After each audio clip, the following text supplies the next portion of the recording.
I host enough events in mobility and also in real estate to know that the mobility people constantly lament that the people who decide land use are never at the table, and vice versa. And that despite the fact that we know how land use and mobility shape each other and shape opportunities, it's rare that we have an opportunity to radically change the landscape.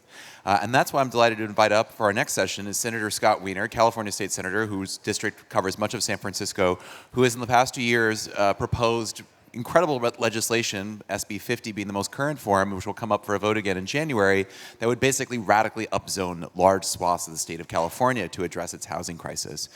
So talk to him, to basically engage him in conversation about this legislation and about this sort of this nexus of land use and mobility. I'm delighted to invite up Curbed Urbanism editor Alissa Walker, who will lead this, not quite a fireside chat, but close to it. All right, thank you so much to Greg and to John and to everyone who gives us this peek into the future every year here in downtown LA. It's one of my favorite events to come to. And welcome to Southern California, to Senator Scott Wiener. I think I can say that I'm really excited to introduce what I think the author of some of the most famous bills from the current legislative session that did not make it into law. So you have achieved in capturing international press, I think, for really great ideas. But we haven't quite got there yet. We're going to get there yet. We're going to talk about... that 36 bills signed in the law. Yeah, exactly. That's not his record. That's not saying that he didn't do a lot of other really important things. But maybe some big housing ones. Yeah, exactly. But I think SB 50 is what a lot of people know about and what we will talk about. But also I want to talk about SB 127, which is something that you might not have heard outside of LA, Southern California, which also can be a pretty big deal and will be a pretty big deal. I wanted to talk first about the framing of SB 50, for example.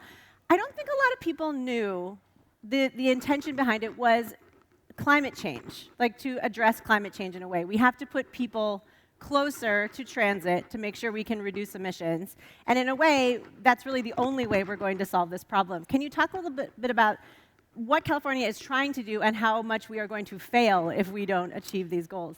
Sure. Well, thank you for having me. And I also just want to acknowledge that here in Southern California, the Southern California Association of Governments, SCAG, just adopted a housing allocation that is really positive because it focuses a significant amount of the housing in the coastal areas where the jobs are and where the transit is.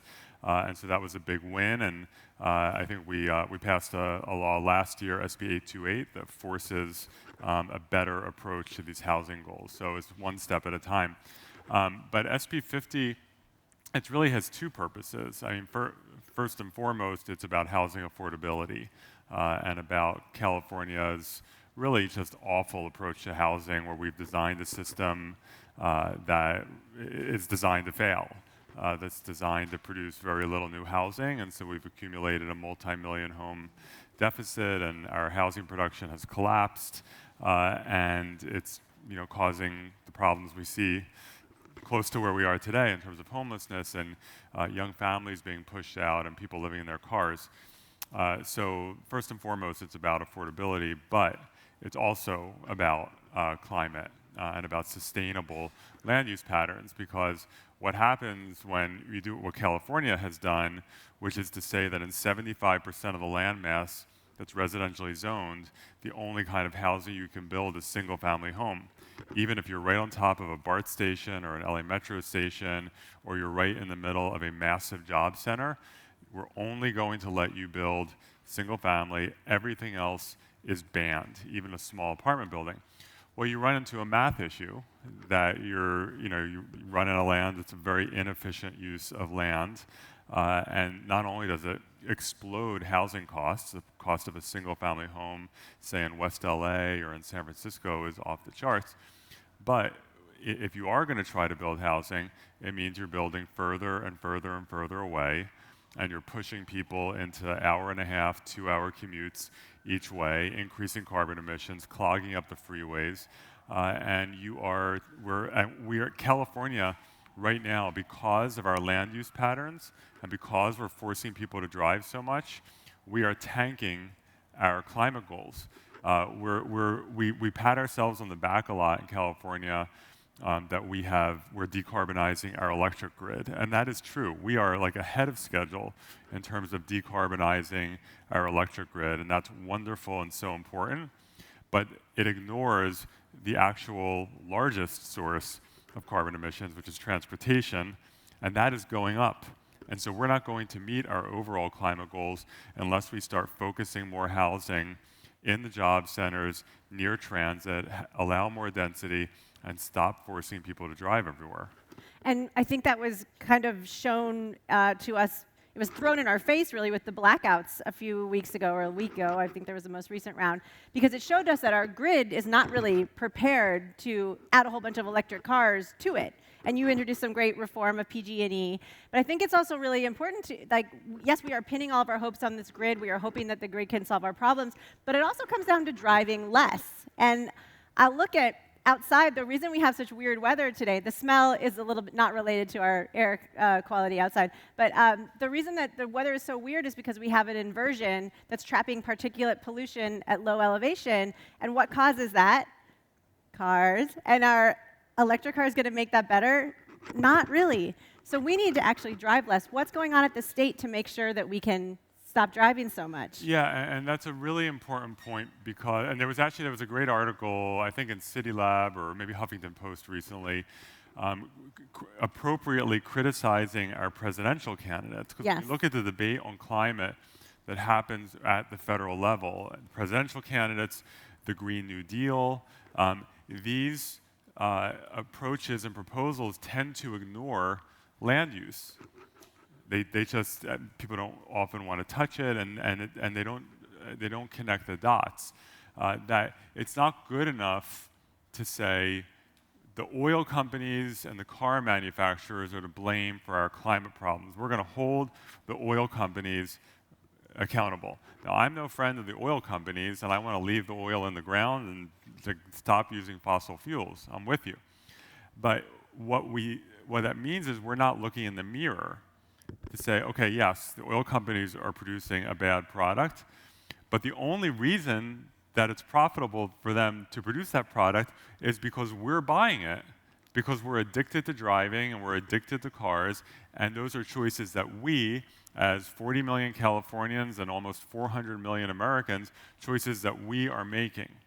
And so we're addicted to driving, and we need to reduce our vehicle miles traveled. And that means making changes in land use patterns. And it means making changes in how we live our lives. And so that's a big, big challenge that we face in terms of reducing VMT. SB 50 is, among other things, an effort to significantly reduce VMT by allowing people to live in denser, more walkable, bikeable, transit-accessible neighborhoods, or if they are driving, because this isn't about eliminating cars. People can have that opinion and that goal, but this is about allowing people to drive less. So even if someone is driving to work, I'd rather that they drive 20 minutes to work than an hour and 45 minutes to work. So this is definitely an approach to do that. And if we go in with the idea that we're going to reduce VMT without changing land use patterns and allowing more density near jobs and transit, that's delusional. And we can pass all the laws in the world, and it's not going to make that change. And electric vehicles, yes, important in starting to reduce some of the emissions, but electric vehicles, as the Air Resources Board and others have concluded, it's not nearly enough. We have to change the land use patterns. Yeah. And what about things like congestion pricing? We've been talking a lot about here. That does require a state intervention in a way. Yeah. I'm a strong supporter of congestion pricing, as is Assemblymember Richard Bloom from Los Angeles, and the two of us, one or the other, or both of us will have, I'm sure, bills on that. I don't want to say for Richard, he's introduced a bill before. I know he's committed to the issue. I'm committed to the issue. It has to happen. And we need to start piloting this in LA, San Francisco, wherever else, Santa Monica, to show that it can work. Yeah, and we've like, it's really interesting. Sometimes people push back against bikes and say, well, bikes aren't paying their fair share on the road, which is just an argument that makes no sense to me because they have such little impact on the roads. But cars are the ones that don't pay their way on the roads. The amount of investment that we put into building and maintaining roads and the amount of space it takes up and parking and the free parking and the gas tax, which the federal gas tax is worth half in real dollars what it was almost 30 years ago, and it hasn't been raised. Until a year or so ago, we hadn't raised the California gas tax in almost 30 years. So we hugely subsidize driving, and I think it's perfectly appropriate to price entry into some of our most congested areas, and then to use those funds to fund public transportation and bike and ped improvements, with rebates for perhaps for low-income drivers, so that we have some equity. We have forms of congestion pricing in the Bay Area, like to cross the Bay Bridge during rush hour, you pay several dollars more than you would during non-rush hour. So we already have forms of congestion pricing, but we should go all the way. And you brought up the gas tax. We raised our gas tax, SB1, and then we had this campaign to take it away. And part of that was, I think, was oil people or different interests of people who don't believe that we should have a gas tax for various reasons. But also there was a lot of concern for people who were low income, people who had to drive far distances, calling this regressive to have a gas tax, which we've heard before. How do we get past that? We've created a society where you can access twice as many jobs in a car than you can in transit. And then people were also worried that the gas tax money wasn't going back to roads. They didn't want it to go to transit because it was their gas money. So how do we get past that and make sure that we can be leaders and put the infrastructure investments where they go? So we, and it's really, so the SB1, where we raised the gas tax and raised the vehicle registration fee, that was in the work for years, and you had to get to a 2/3 vote in the legislature. It was really, really hard. I was probably the only senator, and my San Francisco colleagues in the assembly were probably the only assembly members where the calls that we were getting in our office were running 2-to-1 in favor of it, but San Francisco is not necessarily representative of the whole state. A lot of my very liberal Democratic colleagues who represented suburban areas were getting slammed on it. And so a lot of members of the legislature cast a very, very hard and risky vote to approve it. And in fact, one of my colleagues, former senator and hopefully future senator, Josh Newman from Orange County, was recalled from office because of that vote. And so it was very, very hard, and it raises $5.2 billion a year in new funds, and the bulk of that, over 80% of it, goes to roads, freeways. Goes to roads, yeah. People say that it doesn't go to roads. And we thought the original version of it was too low in terms of what went to transit. I worked with Senator Ben Allen from LA, Santa Monica area, and we were able to get it pushed up to almost $1 billion, so almost 20% goes to transit. And when they qualified Proposition 6 to try to repeal this, what was really instigating it was just they were looking for, the Republican Party is in a death spiral in California, which they brought on themselves, and they were looking for any kind of wedge. And so when you have the Republican Party proclaiming that it's advocating for low-income people who are trying to get to work, this is the same Republican Party that does everything in its power to screw over poor people and to take benefits away from poor people, and not to give child care or other family support. And to make them live further away from the city. and not to give them good public transportation. Yeah. We know that overwhelmingly, when you look at transit service, disproportionately lower income working class people are relying on it. And so when they attack transit, they are attacking the ability of an enormous number of low income people to get to work, to get to school. We had in the US last year, I just looked at this number, I'll probably get it wrong, I think there were like 30 billion bus boardings alone or something like that in the US. I mean, it's huge, and that's who they're attacking. And you talked about, funding priorities, right? So another really great bill that didn't make it this year, but we'll get it next year. 127. Can you talk a little bit about what that would have done? Yeah, that was a buzzkill. So this was a 3-year voyage that we took with a broad coalition. Our sponsors were the California Bike Coalition, the American Heart Association, all of the California Walks, all of the active transportation, bike, pedestrian, safe routes to school, public health group. Yeah, it looked like the sponsors for like a transportation conference. Like it looked like this. And health and public health and too. AARP. Yeah, and just massive support. And really, what it was about is that we have all over California, we have quote unquote state highways, state-owned roads that are really city surface streets. So in San Francisco, it's 19th Avenue, Lombard, Park Presidio, those Van Ness. Parts of Santa Monica Boulevard are a state highway. We have small towns all across, because I heard from a lot of them, where their only street or their main street is Highway 1 or another state highway. And the problem is, and I know this from my time on the Board of Supervisors and in the City Attorney's Office in San Francisco, that Caltrans is a terrible partner to cities. In terms of making safety improvements on these state highways that are really city service streets. Whether it's just, these streets that maybe a lot of them don't have crosswalks, let alone bike lanes. They may not have any kind of real lighting for pedestrians. There are 400 elementary schools that are either on or right off of these streets. These are not highways. These are streets that people use to live their lives. And we would hear from parents who would say, we live 3 blocks from my kid's elementary school, and I have to drive my kid to school because there's nowhere for her to cross the street. There's no crosswalk. I'm not going to have her play Frogger to get across the street to school every day.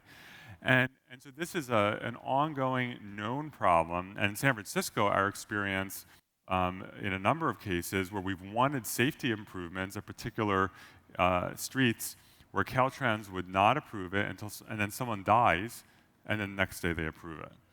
And so it's just very, very bad. And Caltrans has adopted complete streets policies to say it's going to do this work, and then it doesn't really do it. Sometimes it does, but usually not. And so this bill basically said that if Caltrans in one of these areas that are in urbanized areas, if Caltrans is already doing a capital project, if they're doing a resurfacing or utility work or whatever, so we're not even forcing them to spontaneously start projects. If they're already doing a capital project, you have to include some of these elements. Crosswalk, maybe a bike lane, maybe put some sidewalks in, maybe lighting, and there was an escape valve if something was going to be outrageously expensive, and they have to work with the local community. So we're basically forcing them to do what they say that they want to do but don't do. And so it took us 3 years. We finally got it onto the governor's desk, made a number of compromises along the way, and that was fine.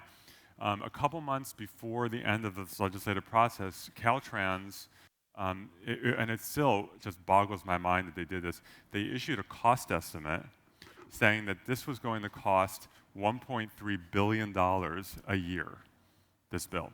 And they based that, when I first saw the letter with the cost estimate, I thought it was a typo, because there was no way that an agency acting ethically could ever come up with that cost estimate. And it turns out that they based it on that it would cost 4.5 million dollars per mile to do this work. And we surveyed transportation agencies from around the state, and the actual cost, depending on what you do, is between $20,000 and $600,000 per mile. And they got the 4.5 million from these exemplar projects where they're like building new transit facilities and like the stuff that we're not even talking about here. And so they issued this, and we learned through the grapevine that they basically sat around and said, how can we make this cost as high as possible so we can kill the bill? So we went after it, we rebutted it. It was a really unethical, made-up cost estimate, and the agency should be ashamed of themselves. and neither they nor the Secretary of Transportation has ever even acknowledged that this was a completely bogus cost estimate, and that really sticks under my craw. But because they issued such an outrageous cost estimate, it moved out of the fiscal committee, where it normally might have died for being too expensive, because the chair of that committee said, you know what, this is such an embarrassing cost estimate for this agency, I'm putting this bill onto the floor. And so it passed overwhelmingly, and we got it on the governor's desk. And unfortunately, the governor vetoed it because, and I get it, he's making some good appointments. He hired a terrific Secretary of Transportation. He wasn't in there yet. He had just started. And yeah. so even though I was unhappy that he didn't rein in his department, he was new, and it's hard to do that when you're new. But he's bringing in someone who's supposed to be terrific for Caltrans, and he's making amazing appointments to the California Transportation Commission, including Tamika Butler from here in LA. Right. And so the governor's attitude is, I'm making all these great appointments, let us do it on our own, we don't need a law. Well, unfortunately, these great new appointees, you don't come in an agency like Caltrans, which is a broken agency stuck in 1950, and just tame the bureaucracy and get them to change their culture overnight. And wouldn't it be nice for the new Caltrans director to have a law and say, guess what, guys, we have to do this. So I'm disappointed the governor did that, but we're going to work with him.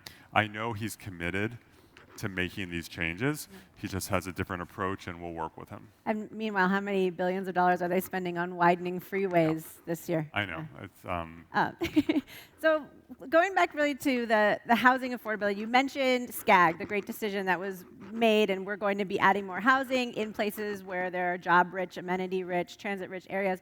And LA is about on the brink of approving our Expo Line plan, which is kind of a mini SB 50 for a certain part of the city. But then we still have all these other little cities around here, and you have the same problem up north.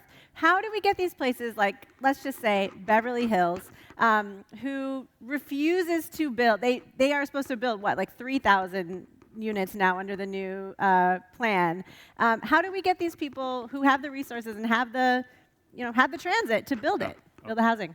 they're going to do it. So, all right. So, and the SCAG process was actually, it gives me hope because initially, and I know it's complicated, SCAG is huge. It's like almost half the population of California. I think like 5% of the population of the whole country is within SCAG's jurisdiction. I mean, it's hugely complicated. Everything in Southern California except for San Diego County. And initially, SCAG had proposed only 400,000 units over an 8-year period. The state came in and said, no, let's triple that.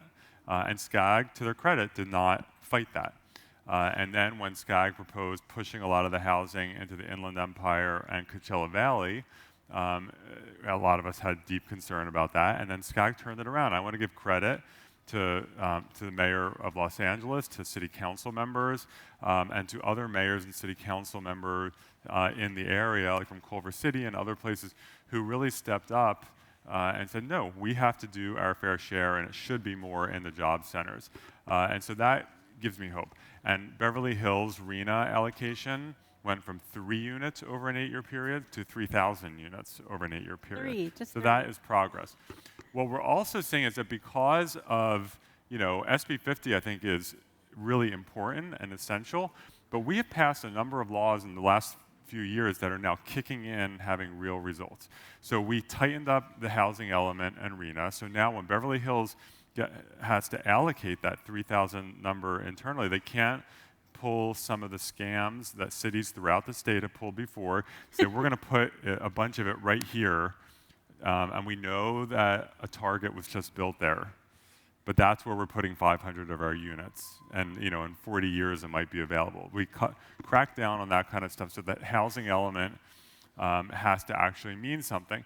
We've also tightened up the Housing Accountability Act so that if you've zoned for it, and putting it in your housing element counts as zoning for it, you don't have to actually change your planning code, then you have to approve it. You can't just arbitrarily deny it. And then I authored 2 years ago Senate Bill 35, that streamlines housing approvals in cities that are not meeting their housing goals, which is a large majority. And that will probably, because of the increased RHNA numbers, the streamlined cities will probably increase. And we are now seeing cities that are coming to the table and working things out with developers because they know that if the developer invokes SB 35 to streamline it and invokes the state density bonus and invokes the Housing Accountability Act, invokes all these laws, then instead of the 400 units you're discussing with them, they're going to come back with 700 units, and you're not going to have any control.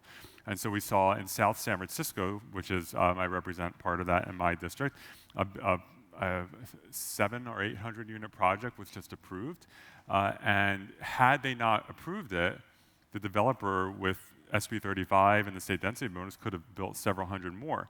And so the council members, and they have a very good city council there, despite opposition, said, you know what, this is our best approach. And we're seeing that a lot in the Bay Area, and I think we're going to start seeing it more in Southern California as well, that you have so many city council members in California, I know a lot of them, they want to do the right thing. They get it, and they want to approve more housing, and they feel handcuffed because, especially if they're in a smaller city, people are going to come at them, try to recall them, try to defeat them for re-election. And now having that cover, that if we don't do this under state law, they're entitled to even bigger project, that completely shifts the dynamic. That's great. So Greg mentioned what was happening with SB 50, and we've all been calling it deep freeze. Is that the specific legislative term? No, just a 6-month delay. 6-month delay. So in January, what happens? The legislative session in California is a 2-year session. It starts with an odd year and then even year. So we just finished the first year of a 2-year session.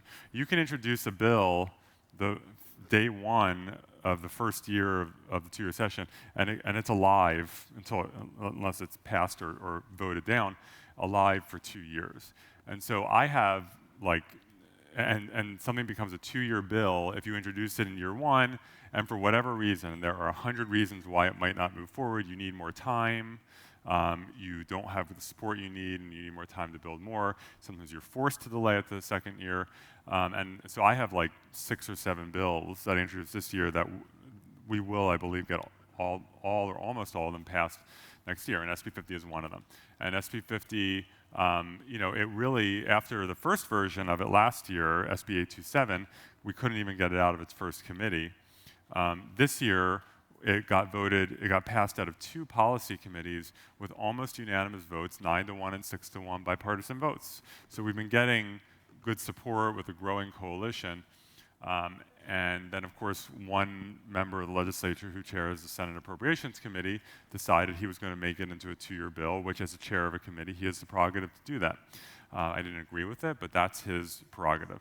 So the bill is eligible to come back up in January, and I am cautiously optimistic we'll be able to move it forward. The legislature is a complicated and sometimes unpredictable place, but we have been working very hard with colleagues, with the leadership of the Senate. The governor hasn't endorsed the bill, but he's been making some more general positive comments. Yes. And the governor, I know, wants to have a robust piece of legislation. So I'm cautiously optimistic we'll be able to move forward, but nothing is definite. Well, we're so happy to have an advocate like you for us in the legislature, and we will be looking forward to the other things that you will propose in the coming years. So thank you. Thank you. And thanks everyone for joining us this morning.